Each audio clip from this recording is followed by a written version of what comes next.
ఓం నమో వెంకటేశాయ నమ. ఓం సీతారామచంద్ర పరబ్రహ్మ స్వరూపాయ స్వరూపిణే నమ. ఓం దత్తాత్రేయ నమ. ఓం నమ శివాయ నమ. మనం ఈ యొక్క నిర్వాణ ప్రకరణం చెప్పుకుంటున్నాం. ఈరోజు రెండో రోజు. ఇందులో ఈ నిర్మాణ ప్రకరణం గురించి ఈ మనస్సు యొక్క స్వరూపాన్ని మనం అంటే ఏంటి, మనస్సు స్వరూపం ఎట్లా ఉంటుంది, దానికి విధానం ఏంటి తెలుసుకుందాం. అట్నే బంధ మోక్షం, మనస్సు కూడా ఏర్పడినటువంటి బంధాన్ని నుంచి మనం మోక్షం ఎలా పొందుతాము అనే దాని గురించి కూడా కొద్దిగా సవివరంగా తెలుసుకుందాం. అంటే ఈ ప్రకరణలో మనకి ఏం చెప్తున్నారు, మొత్తం మనస్సు యొక్క స్థితి చెప్తున్నారు అనమాట. మనస్సు యొక్క స్వరూపం, దాని విధి. మనస్సు అంటే ఏంటి, అది ఎలా బంధన ఏర్పరుస్తుంది దాన్ని చూద్దాం. ఉష్టమూర్త మాస ఏం చెప్తానంటే దీని గురించి మన ఏవ మనుష్యాణం కారణం బంధం మోక్షం బంధాయ విశేష సూక్తం ముక్తై నిర్విషయం మృతం. అంటే మన ఏవ మనుష్యానం, ఈ మనస్సు అనేది ఉండలేదా, అది ఈ మనుష్యులందరికీ ఈ మనస్సు అనేది కారణం. ఏం చేస్తున్నది, దేనికి కారణం, బంధాలకి మోక్షానికి కూడా కారణం అది మనసు. ఈ మనసు అనేది రెండు విధాల పనిచేస్తుంది. ఇప్పుడు బంధనాలు ఏర్పరిచి ఈ ప్రపంచకంలో ఉన్నటువంటి ఈ సుఖాలకి తాపత్రయపడి దీని సంకల్పాలు ఏర్పరచుకొని ఈ మనసు ప్రపంచీకరణతోని ఈ ప్రపంచీకరణ తాత్పర్యం చెంది సుఖాలను అనుభవించడానికి మనని ప్రేరేపిస్తుంది, అందులో పోరాడిస్తుంది. ఇంకోటి, ఇదే మనస్సు మన యొక్క ఇంద్రియ నిగ్రహం చేసి మనం దాని మనస్సును స్థిరీకరించి అంతర్ముఖంలోకి తిప్పితే ఆత్మజ్ఞానంతో తాత్పర్యం చెంది మనకు మోక్షాన్ని కూడా అందిస్తుంది. అది మనస్సు యొక్క స్వరూపం. ఈ మనస్సు చేతనే ఈ ప్రపంచ సృష్టి మొత్తం కూడా ఏర్పడుతుంది. మనస్సే అన్నిటికీ మూల కారణం. మనసు సృష్టి కారణం అని మనం తెలుసుకోవాలి. ఈ మనస్సుతోనే అన్ని భ్రమలు కలుగుతాయి, ఈ మనస్సుతోనే సంకల్పాలు కలుగుతాయి, ఈ మనస్సుతోనే ఈ ప్రపంచంతో పుట్టినప్పటి నుంచి మనకి ఎమ్మటే ఈ ప్రపంచంతోనే తాత్పర్యం చెప్తాం. పుట్టిన క్షణం నుంచి ఆ చెంది ఈ ప్రపంచీకరణం బాగా గాఢంగా మనకి మనసులో హత్తుకోబోతుంది. అంత మునుపు ఈ మనసు కడుపులో ఉన్నప్పుడు దైవస్మరణతోనే తాత్పర్యం చెంది ఉంటుంది. ఎప్పుడైతే భూమి మీద అడుగు పెట్టామో మనం ఎమ్మటే అది ఈ ప్రపంచంతోనే తాదాత్మ్యం చేస్తుంది. చెంది ఈ సుఖాల ప్రపంచంలో ఉండేటువంటి సుఖాల తాపత్యాల గురించి ఆధారపడుతుంది. దాని గురించి ఎన్ని పనులైనా బుద్ధితో ప్లాన్ వేసి ఎన్ని రకాలైనటువంటి మనకు ఇది చేస్తుంది. చేసి దాన్ని సాధించుకుంటుంది, కొన్ని సాధించలేకపోతుంది. సాధిస్తే సుఖం, సాధించలేకపోతే దుఃఖం. ఈ మనసుకి అదే పని. ఈ మనసు బుద్ధి రెండు కలిసి చేసే పని. ఈ మనసు మొదలం అన్నిటికీ మూలం. దీనిలో సంకల్పం ఏర్పడి బుద్ధి ఏదైనా కోరుకొని దాన్ని సాధించడం కూడా బుద్ధితో ప్లాన్ చేసి అది సాధ్యమైనంత పోరాటాన్ని కనిపిస్తుంది సాధించడానికి. దానివల్ల సాధిస్తే సుఖం, సాధించకపోతే మనకు దుఃఖాన్ని కలిగిస్తుంది. అందుకని ఈ మనసు మొత్తం బంధాలకు కారణం, సుఖాలకు కారణం. అందుకనే ఇది సుఖబంధాలకు సుఖ దుఃఖాలకు కారణం మనసు. సుఖ దుఃఖాలకి అన్నిటికీ మనసు అని మనం గ్రహించాలి. బంధం, మనసుకు బంధాన్ని కూడా ఏర్పరుస్తుంది. మనసు మనుష్యానం కారణం బంధం మోక్ష. బంధాన్ని ఏర్పరుస్తుంది, ఈ ప్రపంచంతో ఆత్మ చెందుతుంది, అంతర్ముఖం చెందితే మోక్షాన్ని కూడా ఇస్తుంది. కాబట్టి ఇది అటు ఇటు రెండింటికి పనికొచ్చేది. అందుకొరగానే మన మనసుని అంత సులభంగా తీసేయటం కాదు, అన్నిటికీ మనసు మాత్రమే ముఖ్యం అని మనం తెలుసుకోవాలి. బంధాయ విశేషత్వం, బంధాన్ని ఏర్పరిచేది ఇదే. విషయాలని ఈ భూలోకంలో ఉన్న మనకి ఈ భూలోకంగా ఎక్కడ ఏదైనా దేనికైనా అది మనసు గ్రహించి అదేం చేస్తుంది, సంకల్పం ఏర్పరచుకొని బుద్ధితో ప్రాణం వేసి సక్సెస్ కొరకు పోరాడుతుంది, సాధించేంతవరకు పోరాడుతుంది. సాధించి పెట్టి జీవుడికి సుఖపరుస్తుంది, దుఃఖపరుస్తుంది. సాధన కాకపోతే దుఃఖాన్ని కూడా ఏర్పరిస్తుంది. ముక్తి నిర్విషయం స్మృతం. ఇదే మనసు అంతరంగా పోతే ముక్తిని నిర్విషయం చేస్తుంది. మన ముక్తి వరకు నిర్విషయం, మనకు మనసులో ఏ కర్మ లేకుండా చిత్తశుద్ధి ఏర్పడి అంతర్ముఖం చెంది మోక్షాన్ని కూడా ఇది కలిగిస్తుంది. అందుకనే మనసు అన్నిటికీ కారణం, బంధాలకి కారణం, విముక్తికి కారణం. విముక్తి అంటే మోక్షం, బంధాల కంటే ఈ ప్రపంచ సుఖాలు. అందుకనే విషయాసక్తం, ఇంద్రియాసక్తులకు కూడా కారణం మనసు. మనిషి యొక్క మనసు అన్నిటికీ కారణం, బంధాలకి కారణం, ఇంద్రియ ఆసక్తికి అంటే వాసనలు, ఇంద్రియాలను కంట్రోల్, వాసనలకు కూడా అదే కారణం. నిర్విషయం, ఆసక్తి లేకుండా చేసి మళ్ళీ మోక్షాన్ని ఇప్పించేదానికి మోక్షానుభూతికి అదే కారణం. మనకు నిర్విషయం చేస్తుంది. నిర్విషయం అంటే ఏ విషయాలు చింతన ఏం కలగకుండా మనకు మనశుద్ధిని ఏర్పరచుకుంటే అంతర్ముఖం చెంది మోక్షానికి దారితీస్తుంది, మోక్షాన్ని కూడా కలిగింపజేస్తుంది. అది మనస్సు యొక్క స్వరూపం. అంటే మనసు రెండు రకాల పనిచేస్తుంది, బహిర్ముఖం, అంతర్ముఖం. బహిర్ముఖం చెందితే భోగరాశ్రయితం, అంతర్ముఖాన్ని చెందితే పరమాత్మ దర్శనం చేసుకొని మనకు మోక్షాన్ని కూడా ఆత్మజ్ఞానం కలగజేసి మోక్షాన్ని కలగజేసేటువంటి ఇది కూడా మనసుకే ఉంది. అందుకనే మనకు ఆసక్తి ఇటు ఉంటే, ఆసక్తి ఉంటేనేమో బంధం, ఆసక్తి లేకపోతే మోక్షం. ఆసక్తి అంటే ఈ ప్రపంచంతో కోరిక ఉంటే బంధం, ఈ ప్రపంచంతో కోరిక లేకపోతే ఆసక్తి లేకపోతే విముక్తి అంటే మోక్షం. ఇది మెయిన్ మనం గుర్తుపెట్టుకోవాల్సినటువంటి అంశాలు. ఇక మనస్సు అంటే ఏంటో చూద్దాం, ఆధ్యాత్మిక విశ్లేషణ చేద్దాం. ఆధ్యాత్మిక విశ్లేషణలో మనసు గురించి ఏం చెప్పారనేది ఆలోచిద్దాం.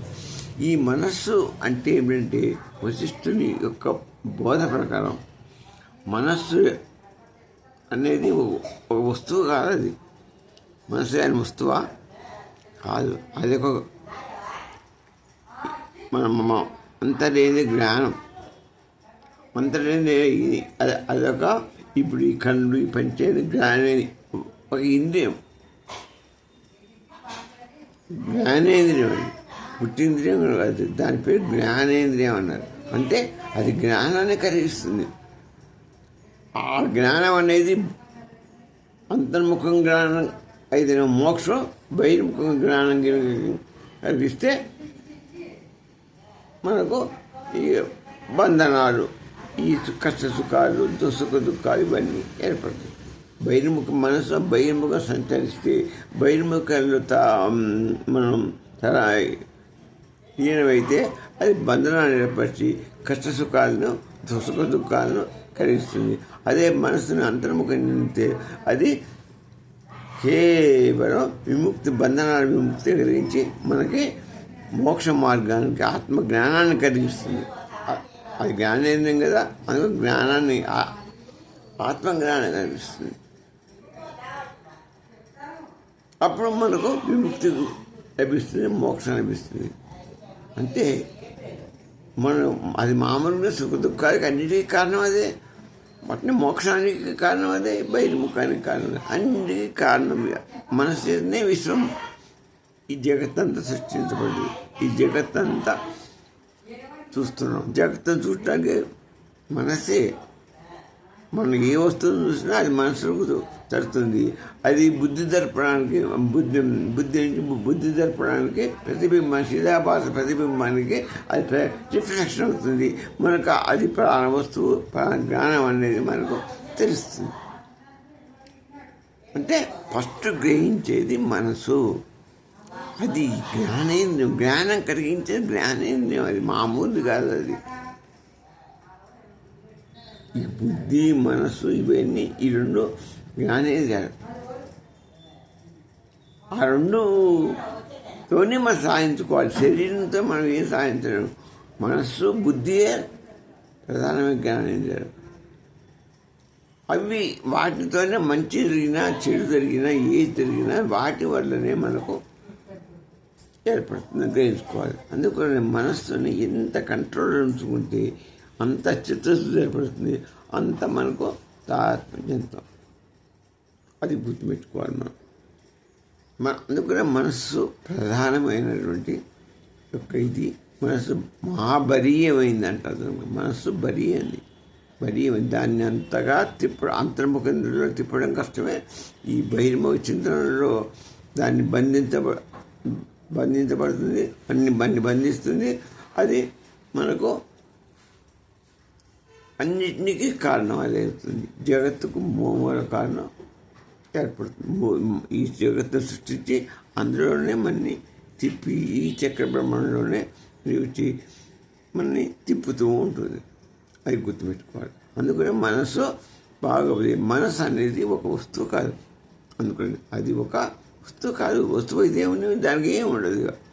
చైతన్యం కలటువంటి ఒక ఇంద్రియ జ్ఞానం. ఇది మనని పతనానికి దారితీస్తుంది, ఉన్నతికి దారితీస్తుంది, అంతర్ముఖానికి దారితీస్తుంది, బహిర్ముఖానికి దారితీస్తుంది. అంతర్ముఖం పోతే మోక్షం, బహిర్ముఖం పోతే బంధనం. అది తెచ్చుకోవాలి. అందుకనే మనసు వస్తువు కాదు, మనస్సు ఒక సంకల్పాల సముదాయం. దాంట్లో అనేక సంకల్పాలు అది జోడించుకుంటుంది. ఏది అది కావాలంటుంది, అన్నింటినీ సృష్టించుకుంటుంది, అన్నింటిలో జోక్యం చేసుకుంటుంది, అన్నీ కావాలంటుంది. కావాలని మనం బుద్ధితో ప్లాన్ చేస్తుంది. సాధిస్తే సుఖం, కసాయంతో పోతే ఇది. అందుకనే అది మనసు అనేది సంకల్పాలకు నిలయం, బంధాలకి నిలయం. అందుకు సంకల్పం వల్ల ఏం ఏర్పడతాయి? సంకల్పం, వాసనలు. ఈ సంకల్పం, వాసనలు ప్లస్ స్మృతులు. అంటే మనకి ఏవైతే స్మృతులు ఉంటాయో అన్ని జ్ఞాపకాలు, పాత గత మనం వర్క్ చేస్తే ఆ యొక్క స్మృతి, ఇవన్నీ కూడా సంకల్పాలు, వాసనలు, తర్వాత స్మృతులు, ఇవన్నీ కూడా కనిపించేది మనస్సే. అదే సంకల్ప సముదాయం అనేది. ఇవన్నీ కలిస్తేనే మనసు. మనసు అంటే ఏంటి? మాట్లాడాలి.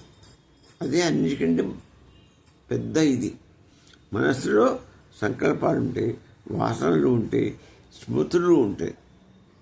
ఎన్నిటితో కూడుకున్నదే మనసు.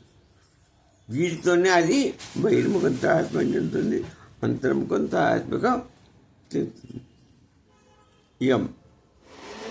ఈ మనసు ఎలా బంధం అవుతుంది అనేది మనం బహిర్ముఖం చేస్తే బంధం, అది మనసుకు బంధం కూడా అనుకున్నాం కదా. బంధం ఎలా చేస్తుంది అనేది కట్టుకడుతుంది అంటే కట్ట కాదు. మనసు బంధం అంటే బంధిస్తుంది. ఎలా బంధిస్తుంది? నేను ఈ శరీరం అనే భావన కలిగిస్తుంది. ఆ మనసు ఏం చేస్తుంది?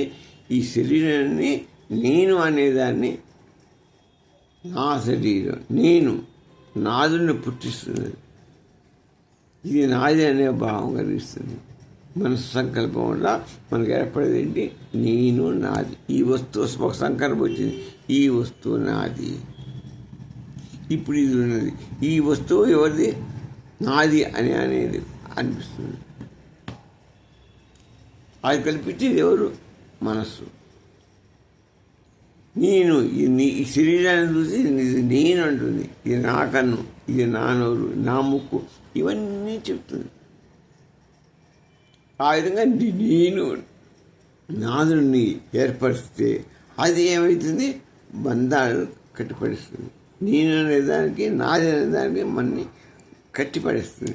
మన ప్రతిదీ ఇది నాది, ఇది నేను చేశాను, అది నా వస్తువు, ఇది నేను ప్రధానమంత్రిని, నేను అది, ఇది నేను అనేసి నేను నాదని పోగు చేస్తుంది. ఇవి బంధనం అంటే ఇది. అది ఏమవుతుంది? చివరికి నీకు ఈ బయలు లోకంతో బంధనాలను ఏర్పడి ఇందులోనే తిరుగులాడుతుంటాం. ఆ బంధనం నేను నాది పోగు కాకపోతే అంతర్ముఖం చెందుతాం. అంతర్ముఖం చెందితే నీకు మోక్షం వస్తుంది. ఈ బహిర్ముఖంతో నేను నాదులు పోగు చేసుకుంటే నీకు బంధనం ఏర్పడుతుంది. ఆ బంధనం అంటే ఆ ఏర్పడుతుంది బంధనాలు, వాసనలు, విషయాలు, ఇవన్నీ సంకల్పాలు కలుపుకుంటే బంధనం. ఈ మూడింటి యొక్క ఇదే బంధనం ఏర్పడుతుంది. ఆ బంధనం ఏర్పడదంటే ఈ లోకంలో మనం లోకాలు తిరుగుతుంటాం. అన్ని లోకాలు ఊహించుకుంటుంటాం. స్వర్గలోకాన్ని ఊహిస్తాం, ఇంద్రలోకాన్ని ఊహిస్తాం, ఆ ఇంద్రలోకంగా అనుకుంటాం, ఈ స్వర్గంగా అనుకుంటాం, అన్నీ కావాలనుకుంటాం. అప్పుడు ఇది నాకు కావాలి, అది నాకు కావాలి, ఇది నాకు కావాలి, ఇది నాకు వద్దు, అది నాకు కావాలి. ఇట్లా నేను నాది అనేది ఇది నా వస్తువు, ఆ నా వస్తువు అన్నిటికీ కారణాలు ఏర్పడి బంధానికి మూలం మనస్సు అయిపోతుంది. అదే ముక్తికి రాకుండా కారణం చేస్తుంది. బంధనాలు ఏర్పడటం వల్ల మనకు ఆత్మ కనపడదు, ఆత్మజ్యోతి దర్శనం లభించదు. లభించిపోయే బంధనాలన్నీ పైన పూడుకుపోవడం వల్ల మనకు ఆత్మదర్శనం కలగదు. అదే మనకు పెద్ద నష్టం కలిగిస్తుంది. దానివల్ల జ్యోతి దర్శనం మనకు కనపడదు. అది మనకు చాలా దుష్ట ప్రభావం చూపుతుంది. అదే అంతర్ముఖం చెందితే అప్పుడు ఇవన్నీ బంధనాలన్నీ పోతాయి. బంధనాలన్నీ పోయి నీకు ఏం ఏర్పడుతుంది? శుభ్రమైనటువంటి మనస్సు శుభ్రంగా ఉంటుంది, చిత్తశుద్ధి లభిస్తుంది, నిర్మలంగా ఉంటుంది మనస్సు. అప్పుడు నీకు అంతర్ముఖంలోకి పోవడానికి నీకు సులభమవుతుంది. అంతర్ముఖం చెందామంటే నీకు ఇక పోను అక్కడ బంధనాలు అంటూ ఉండవు. బంధన పోటీ విడిపోతుంది. నీకు విడిపోయి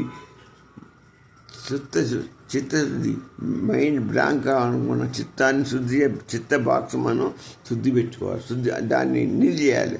ఆ చిత్తశుద్ధి నీళ్ళు చేసేకపోతే మనకి మోక్షం రాదు. చిత్తశుద్ధిలో అన్ని బంధనాలు, అన్ని కర్మలు, మనం చేసిన పాపకర్మ, పుణ్యకర్మలు, అన్ని కర్మలకి చిత్తశుద్ధిలోనే బ్లాంక్ అయింది స్టోరేజ్. చిత్త యొక్కల్లో కలిగిన సంకల్పాలకి అన్నిటికీ, బంధనాలకి అన్నీ కూడా చిత్తం అనే బాక్స్లో నిక్షిప్తమైనది. అది పాపాలు పుణ్యాలని మైనస్లు ప్లస్లు చేసుకుంటూ పోతాయి. పాపం పెరిగితే పుణ్యం తగ్గితే అది పాపాన్ని మనం పొందడానికి నానా బాధలు, నానా కష్టాలు, నానా ఇది పడతాయి. ఒకవేళ పాపం కంటే పుణ్యం ఎక్కువైతే కాస్త పుణ్యలోకాలకు పోతాం. ఏ చంద్రలోకానికో, ఏ సూర్యలోకానికో, ఏ ఇంద్రలోకానికో, అక్కడ ఇంకా పుణ్యం ఎక్కువ ఉంటే బ్రహ్మలోకం వరకు కూడా మనం పోయి కొంతకాలం ఉండి మన పాపహరితంగానే మళ్ళా తిరిగి ఈ భూమికి వచ్చి పడతాం. మోక్షం అయితే రాదు. అందుకు చిత్తశుద్ధి మొత్తం బ్లాంక్ కావాలి. బ్లాంక్ అయిందంటే అక్కడ నీకు ఇక సంకల్పాలు ఏమీ లేవు. అప్పుడు అంతరం ఆటోమేటిక్గా అయిపోతుంది. ఆటోమేటిక్గా అయిపోయిందంటే లోపల నీకు ఈ జ్యోతి స్వరూపం, పరమాత్మ స్వరూపం, ఆత్మస్వరూపం, చైతన్య స్వరూపం నీకు కనపడుతుంది.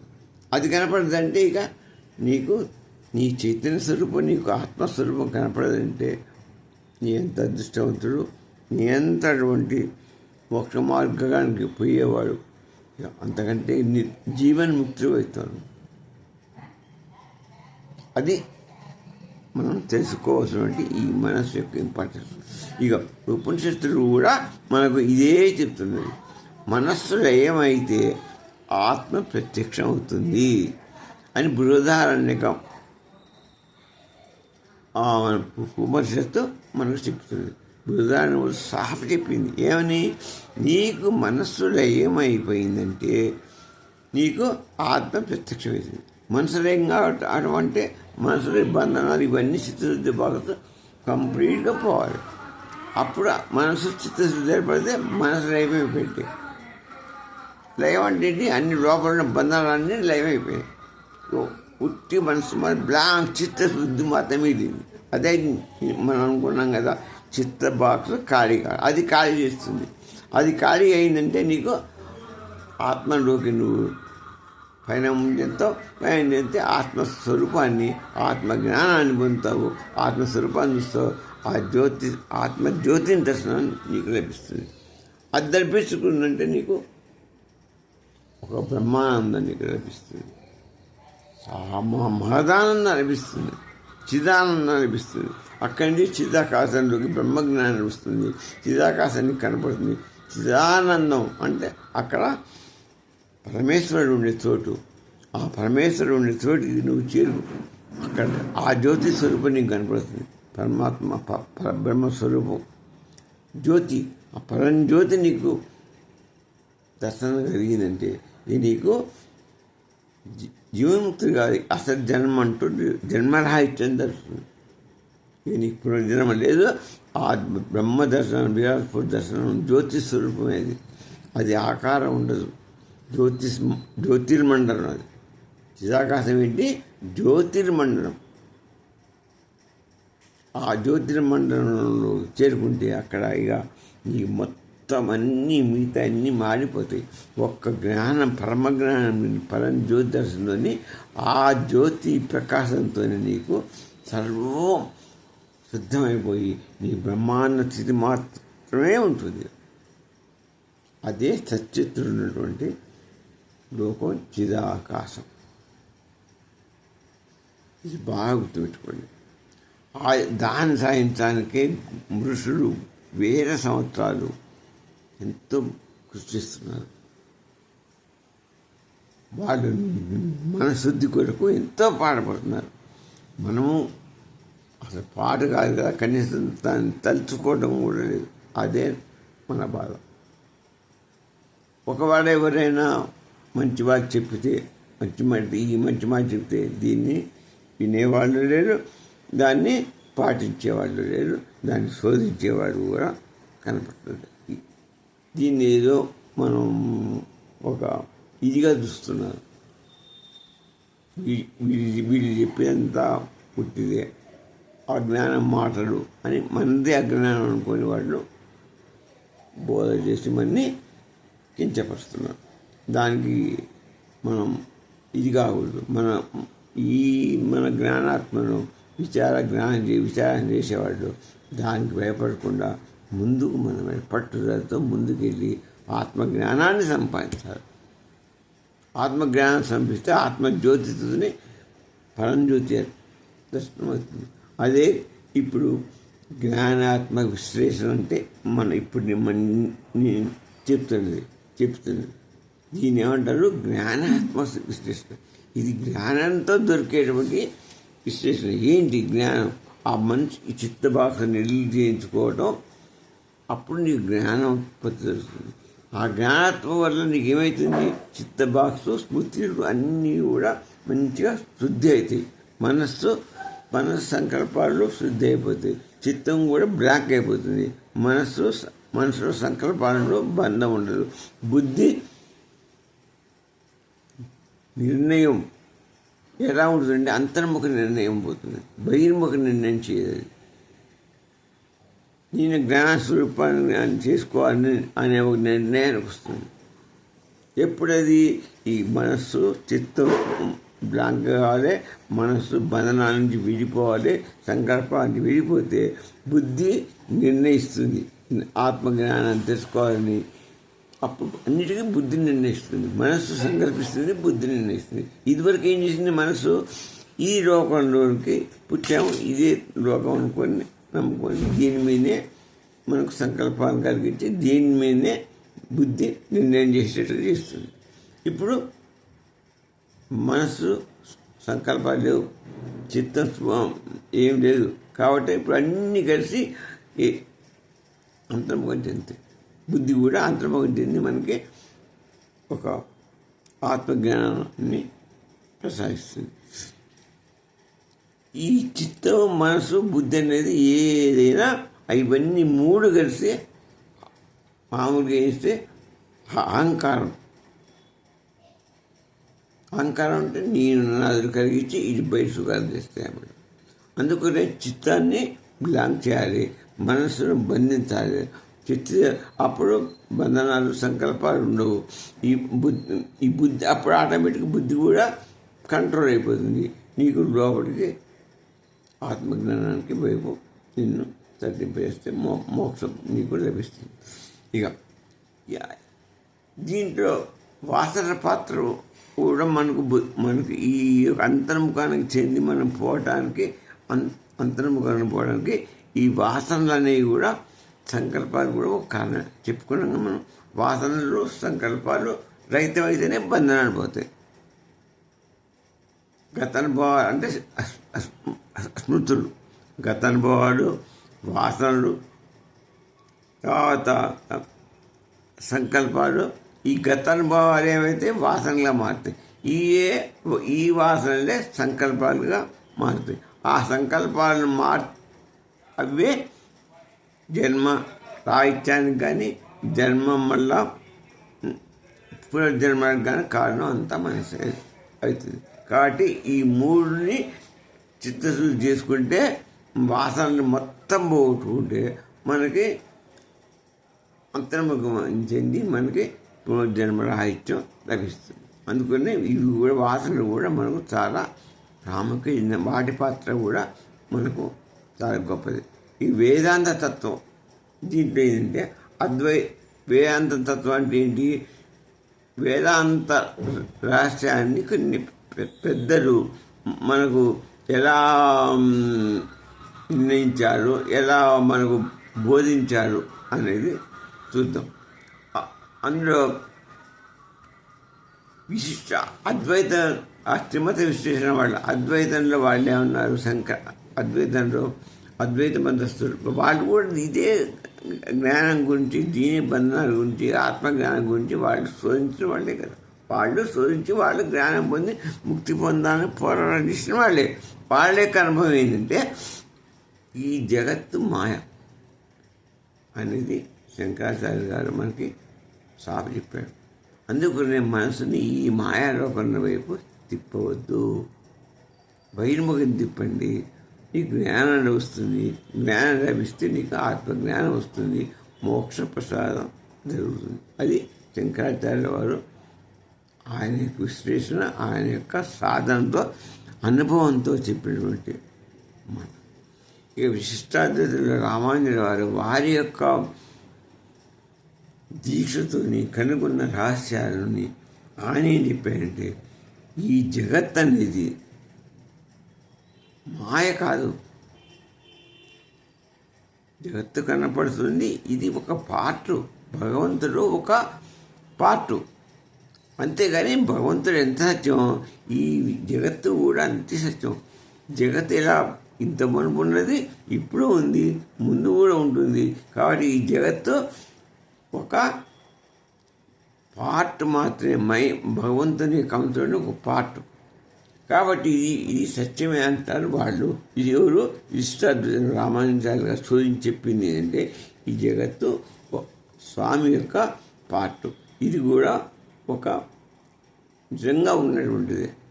ఈ జీవత్వం, జీవులు ఉన్నారు, ఈ జగత్తు ఉన్నది. ఈ రెండు కరెక్ట్. ఈ రెండు ఏంటి, ఈ జీవులు ఈ జగత్ అనేది భగవంతుని యొక్క పార్ట్స్. ఆయన దేహంలోని యొక్క పార్ట్స్ అని ఆయన చెప్పాడు. చెప్పి అందుకొరకనే ఆయన ఏం చెప్తాడో, ఈ జగత్తులో బ్రహ్మడు భాగం కాబట్టి ఈ మూడు నమ్మి ఆయన పాత్ర కాబట్టి ఆయన్ని మనం పూజ చేసుకోవాలి, ఆయన్ని భక్తితో సాధించాలి.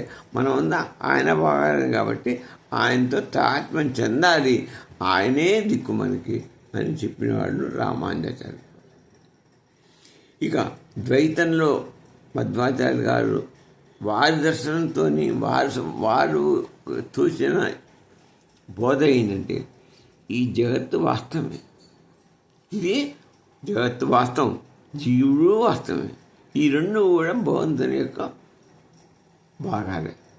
ఈ రెండు కాబట్టి అయితే ఈ జీవుడు ఈ రెండు జీవుడు జగత్తు రెండు వాస్తవం కాబట్టి ఇవి వేరు, భగవంతుడు వేరన్నారు. ఆయన బాగా కాదు, ఆయన వేరు, ఈ జగత్తు జీవుడు వేరు. ఈ జగత్తు జీవుడు ఎప్పుడు భగవంతుడు కాలేరు. వాళ్ళు పాడుతున్నారు సద్వైతైన వారు రామానుజాచార్యులు భగవంతుని యొక్క జగత్తు జీవులు భాగాలన్నారు. వీరు భాగాలంటారు. వీరేమన్నారు, ఈ రెండు వాస్తవమే, జీవుడు వేరు భగవంతుడు వేరు, జగత్తు వేరు భగవంతుడు వేరు. జీవుడు జగత్తు అనేది వేరు, భగవత్ స్వరూపం వేరు. అందుకని ఎప్పుడు వీరు ఒకటే స్వరూపుడు, ఒకే దాంట్లో కారు. వాళ్ళు వేరే, వీడు ఆయన వేరే. ఆయన పరబ్రహ్మస్వరూపుడు, ఆయన పరమాత్మ, విశేషమైన జ్ఞానం గలవాడు, బ్రహ్మజ్ఞానం. ఆయన అల్పజ్ఞానుడు కాదు. మనం అల్పులు, మానవులు అల్పజ్ఞానులు. ఆయన్ని బృహత్తరమైన జ్ఞానం, మహత్వం గలవాడు, గొప్ప జ్ఞానవంతుడు. కాబట్టి ఆయనకు మనకు సంబంధం లేదు. ఆయన సృష్టికర్త, ఆయనే లయకర్త, ఆయనే పోషకర్త, అన్నిటికీ మూలం ఆయన. అట్నే ఇది కూడా సృష్టించాడు. ఈ జీవత్వాన్ని, ఈ జీవుల్ని, ఈ జగత్తును సృష్టించాడు. ఇక్కడ ఇది వేరే, అది వేరే, ఆయన వేరే, ఇది వేరే. ఆయనకు మనకు ఒకటి కాదు అని వాళ్ళు బండగుద్దులని చెప్పారు. వాళ్ళు ఈ మూడు మతాల యొక్క ఇది గుర్తుపెట్టుకోవాలి. దీన్ని ఆధ్యాత్మికంలో లోతైన భావం ఏంటంటే, ఇప్పుడు మనం అనుకునేంత ఈ జ్ఞానాన్ని మొత్తం గ్రహించిన వాడు ప్రపంచాన్ని చూస్తాడు, ఈ ప్రపంచాన్ని చూస్తాడు, కానీ దానిలో బంధం పెట్టుకోడు.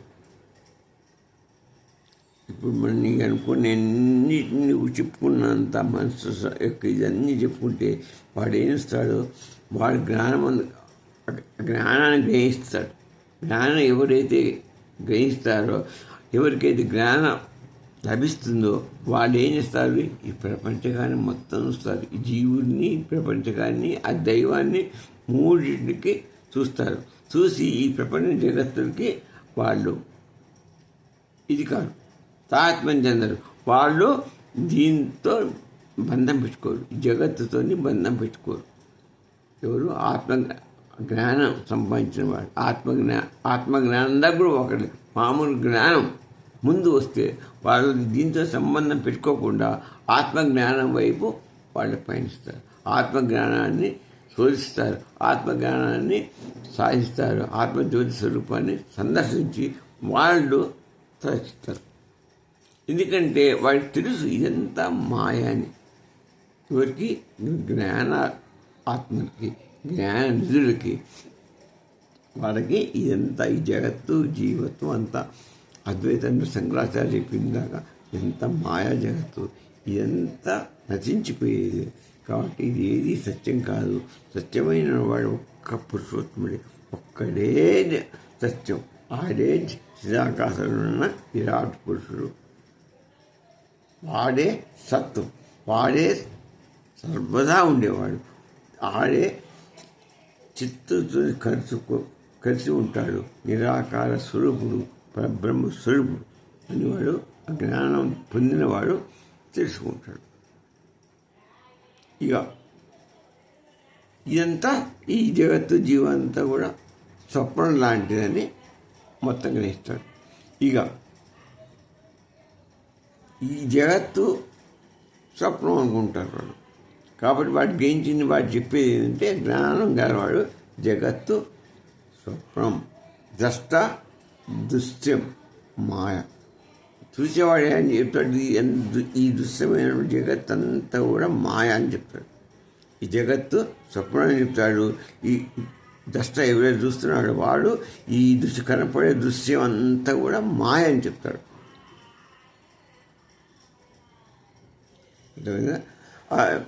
ఈ చైతన్యం మాత్రం ఒక్కటే సత్యం అని చెప్తాడు.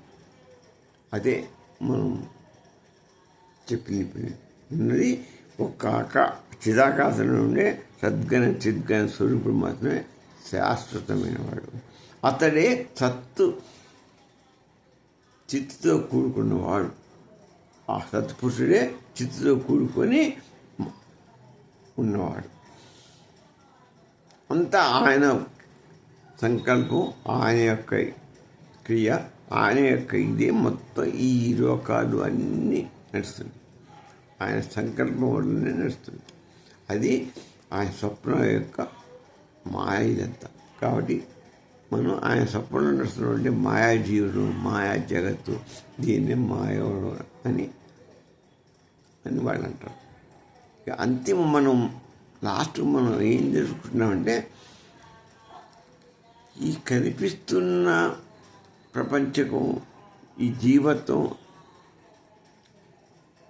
ఒక్క సత్యం అనుకుంటున్నాం కదా. ఈ శరీరం పోతుంది, మన శరీరం అంతా పోతుంది. మన శరీరం పోయిందంటే మనం సూక్ష్మ శరీరంతో వెళ్ళిపోతాం. అంటే మనసు బుద్ధి వాటితో వెళ్ళిపోతాం.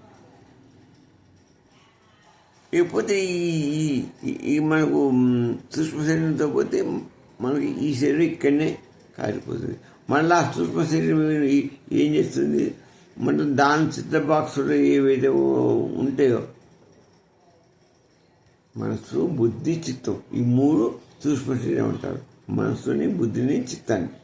ఆ చిత్తశుద్ధిలో ఏదైతే మొత్తం ఉన్నాయో అవన్నీ మన సంకల్పాలు ఉన్నాయో ఆ సంకల్పాలను బట్టి పరమాత్మ మనకి మళ్ళీ తిరిగి జన్మల్ని దానిలో ఆ జన్మాన్ని పాప పుణ్య నిష్పత్తి ప్రకారంగా మనకి ఏది ఎలిజిబిలిటీ ఉంటే ఆ జన్మని ప్రసాదిస్తాడు. ఈ రూపంలోకి మనకి పంపిస్తుంటాడు. మళ్ళీ ఇదే కర్మలు చేస్తుంటాడు. మళ్ళీ కర్మను బట్టి మళ్ళీ పైకి పోతాం, మళ్ళీ సుస్పృశ్యంతో పోతాం. మళ్ళీ ఆయన ఏది మంచి జన్మ, చెడు జన్మ ఎట్లా ఉంటే మన కర్మను బట్టి, కర్మ ఫలితాలను బట్టి మనకు జన్మను ప్రసాదిస్తుంటాడు. కాబట్టి కనిపిస్తున్నది నిజం కాదు. కనిపించినటువంటి ఆత్మ మనకు కనిపిస్తుంది, అది కనపడలేదు, అది సత్యం. చిదాకాశం ఈ ఆకాశం కనిపిస్తుంది మన కంటికి, కానీ ఈ కనిపించే మొత్తం సత్యం కాదు. ఆ కనిపించని చిదాకాశం కనపడుతుందా? కనపడదు. ఆ చిదాకాశం కనిపించింది ఈ ఆత్మ లోపల ఉన్నటువంటి ఆత్మ. ఈ రెండు మనకు కనపడవు కంటికి. కాబట్టి ఈ కనపడిన ఈ వస్తువులే శాశ్వతమైన వస్తువులు. ఈ రెండిట్లో మనం కలిసిపోతే మనం కూడా శాశ్వతంగా అక్కడే ఉంటాం, ఇక్కడికి రానవసరం లేదు. అందుకనే ఆత్మే బ్రహ్మ. ఈ బ్రహ్మమే ఆ పరబ్రహ్మ. అహం బ్రహ్మాస్మి అయమాత్మ పరం బ్రహ్మ, సర్వం కల్విదం బ్రహ్మ. ఇది నేర్చుకోవాల్సినటువంటి సత్యం. ఇది నిజమైన మానవుడు నేర్చుకోవాల్సినటువంటి సత్య బోధ, జ్ఞాన బోధ. ఈరోజుకి దీన్ని సమాప్తం చేసుకొని మళ్ళీ తిరిగి రేపటి ఎపిసోడ్లో మనం తీసుకుంటాం. ఓం దత్తాత్రేయ నమః.